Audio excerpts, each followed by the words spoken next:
Oh, here we go. Oh, is there a new YouTube premiere thing? 40 seconds? I haven't seen this one before. Or maybe you could just set whichever one. I've never done a YouTube premiere. Maybe I should do that at some point. 32 seconds. Apparently this is gonna be like 13 or 14 minutes long. So, very excited. Also, why is the YouTube premiere always so loud compared to every other video? Like, it's actually crazy. 12 seconds though.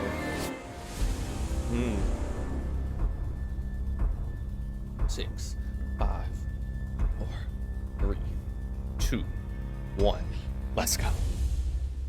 Oh, I'm so excited. Let me see some good stuff. All right. I know what you're wondering. What is true? Okay. And what is false? The Witch Queen is an unsettling mystery. Our biggest foe, Savathun, has our grandest tool, the light. It's paying off narrative threads that we planted way back in Destiny 1. Yeah. I was talking about that the other day. I'm here to protect humanity. How do we stop this? The stakes in the universe are rising, and it's the greatest challenge that we've ever faced. We're shedding that dogma of light equals good, darkness equals bad. We're really entering the mists and trying to discern what's in front of us and what's lurking just underneath the surface. What is your truth now? That was There are a lot of bombshells in the Witch Queen narrative. No. All right, I like bombshells. That's just scratching the surface of what we're going to get into this year. Bro, that was a fucking worm god. Oh, what? Coming out of the ocean. Witch Queen and Season of the Risen is chapter 1 and the beginning of the end for the Light and Darkness saga. We're really getting to the core of what it means to be a guardian. We are looking at and asking big questions about the light and darkness. We have a big bad that we've been anticipating for a really long time coming back in the form of Savathun. Savathun's had a hand in most of the major conflicts that we've been involved with. We've heard about Savathun for years and just bits and pieces, and then like you see it slowly building over seasons until we come to this huge critical point. Savathun's no longer just someone you hear about. She's not just interfering in little ways. She's now ready to take center stage. I'm ready for it. Take center stage. Savathun, she's larger than life. We wanted to make her feel imposing and very regal and dancing through motion in some way. The light offers us a fresh start. She's very manipulative. She is looks very so cool. ethereal, but she also has like that creepiness to her as well. She promised she'd help us out with this pyramid ship problem that's coming our way. But the reality of the situation is Savathun is only on Savathun's side. We've outlived our purpose, and it is to Savathun's benefit to wipe us off that chessboard. Yeah. She's lived among us. She has played us for fools. She knows us inside and out. And she's been a step ahead of us, like, the whole way. So how do you beat someone like that? It isn't too late. You can still be forgiven. Bro, be careful. If some stuff happens in Destiny today as well, in order to beat Savathun, you need to understand Savathun. Okay. Her throne world is a manifestation of Savathun's own personality, which is in Witch Queen going through a transformation through the light. She has these areas that she's kind of trying to shun and push away. Yeah.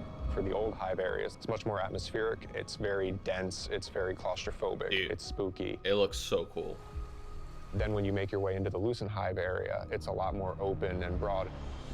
It's definitely brighter. It's definitely more lively. We want people to look at it like an impressionist painting, something that's very pretty from far away, but as you get closer, it's not really what it seems. It's very unsettling. Interesting. You're looking at shapes. You're looking at these those things web within the stuff. world. They're You're not secret entirely ways. sure what they are, and you have to get close and you have to investigate. What's really going to be exciting for players is that they're going to get to play that part of psychic detective, trying to solve the many mysteries of the throne world. Destiny, the escape room. Witch Oh, Queen that is so campaign, I think, creepy. is probably Oh, the God. most ambitious campaign we've made Wait, in a that very shirt long looks time. awesome. What? We're building the Definitively Destiny campaign, so leaning into the journey you can find in exotic missions or the mechanics you might find in a dungeon. Let's go. Thank you. You have to kind of think your way through. You have to figure out, like, hey, what do I need to do next in order to get to the end of this? We've got Savathun, right? The Queen of Lies. So this campaign is full of surprises. Savathun has all these abilities, and you got to make sure that all of the abilities of the bosses would be something worthy of her. And as I kept thinking about this, you know, I felt like I was really becoming Savathun. Yeah. We've also added the legendary difficulty, which is called Become Legend. It's not for the faint of heart. It's going to be loaded with these moments that are going to be frustrating, almost like teeth gnashing, but when you get through those encounters, you're going to feel like really accomplished. Ooh, 2 chests? Yeah. As people who have worked on raids and dungeons before, being able to broaden that experience for any kind of player who comes in is really important. If the Witch Queen is the psychic detective, fantasy and journey, then Season of the Risen is that same detective throwing on the black jacket and defending Earth from the Hive Guardians and the Lucent Hive and Savathun herself. It's about Kyle. When Savathun shows up on our doorstep with the light, the first person to lend us help is Kyle. You want us to hit them? I need us to hit them. She's got this light suppressing technology that the Cabal were using in Season of the Chosen, and now she's going to help us use that against the Lucent Hive. When you're working with Kayatal, she has a different approach. It's not about asking questions, it's about getting in there and extracting. We don't really understand what happened when Savathun actually was able to take the light. So the campaign in Season of the Risen in many ways is about that story. Guardians need to stop Savathun's advance beyond the throne. Was that like the Orcs fight? And Savathun poses an existential threat to everyone. Yeah, it looked like Advanced Warfare map. Army.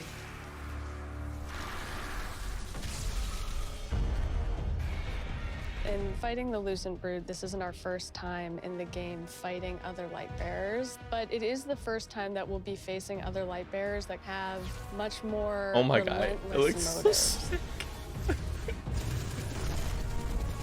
When you look at these Hive Guardians and when they do their abilities, you immediately make that connection like, oh, they are using my powers against me.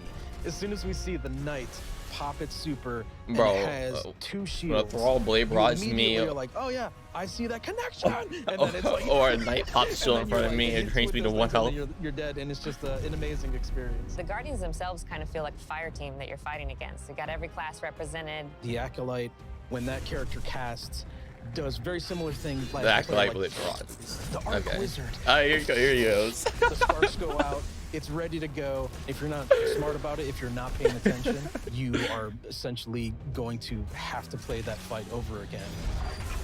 If you're successful in taking down one of these Hive units that are wielding the light, you actually have to go up and kill their ghosts. That was like one of my favorite things that we were able to do in this game is just that moment where you crush the ghost. Oh, dude, it's so satisfying. It's kind of this moral dilemma. A ghost is your companion. And yeah, it is really weird though. You have one in your hand and you're about to crush it. The first time that happens, you're like looking at your hand like, I can't believe what I've just done. Oh my God. God. Am I doing this? Should I be doing Dude. this? I have a ghost. Yeah, exactly. What is going on?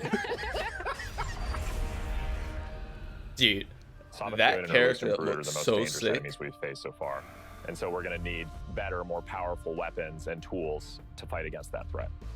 We did a bunch of work early on looking at various different types of weapons we could add to the sandbox. We wanted to introduce a special weapon archetype that was effective more at a middle range, but also had these kind of additional roles associated with it. The glaive is a projectile weapon, and it is a shield, and it's a melee weapon. That's a shield too? too? To keep that experience in first person. It has an immediacy that you don't really get when you're using a sword because the camera is so much further back. Because this is also a projectile weapon with a slower moving projectile, the onus of skill on aiming these weapons is about leading and compensating for the speed of the projectile and anticipating that. If you're in a really difficult encounter and one of your teammates dies somewhere out in the open where you normally wouldn't be able to get to them, you can bring that shield up and actually get the revive and then fall back. Oh, sick. Bro, glaives originate how would you with just not use the glaive? What? Savathun trying to steal an extremely powerful weapon for her own use, and players will use the weapon crafting recipes that they find throughout the campaign in so order that's to the story reconstruct this incredibly powerful and incredibly ancient weapon. Okay. When you put together your glaive in the campaign, you just get a taste that that's what you want to do for the rest of the weapons that you get. Weapon crafting lets you target a specific goal and go and build that, and you know how long it's going to take you to get there, and you get exactly the thing that you want. Or I really want to see what people do with it, and like the feedback that we're gonna get, and people sharing all of the things that they're doing with that new system. You're creating your guardian, and you want to be able to shape your guardian into what you want them to be. And this gives us a great opportunity to continue to do that. This is a really big season for weapons in particular. We've got 8 brand new exotics. Oh, 8 brand new exotics? Streaker, exotic submachine gun. He said weapons too, This so is 8 something which Guardians have made. exotic weapons. Modeled after weapons of sorrow, like Thorn and Touch of Malice. Fires swarms of tiny homing projectiles that land on a target and then explode in Oh, poison PvP's burst. about to be mad. Oh, We have no. an exotic machine gun where the whole idea is be the Colossus. You can launch a barrage of up to 20 homing missiles. It's a comical amount of projectiles on the screen. Oh my god. We're doing an exotic glaive for each class this time, and the exotic perks tie deeply into the So there's mechanics of definitely the secret exotics. That's 3. really And we cool know the other additions to 3. build crafting. So 6. Then we still have 2 extra. We've got, you know, the usual suite of raid weapons, destination, activity, seasonal. I recounted it this morning. Okay. I think it's about 50 new weapons. 50 new weapons. You're going to have 2 new exotic armors for each class, totaling 6, 1 stasis, 1 non-stasis. The Titan stasis exotic. Cast your barricade, and instead of, you know, this Traveler's Light and the Rally Barricade, you create a giant wall of ice. Even though this thing is massive, you still get all the benefits of a Rally Barricade. Warlock Void exotic. We call them the Devouring Rift legs because we wanted the Empowering Rift to feel like it had a place in endgame content the way that Healing Rift does. Empowering Rift doesn't heal you. Well, what if it did?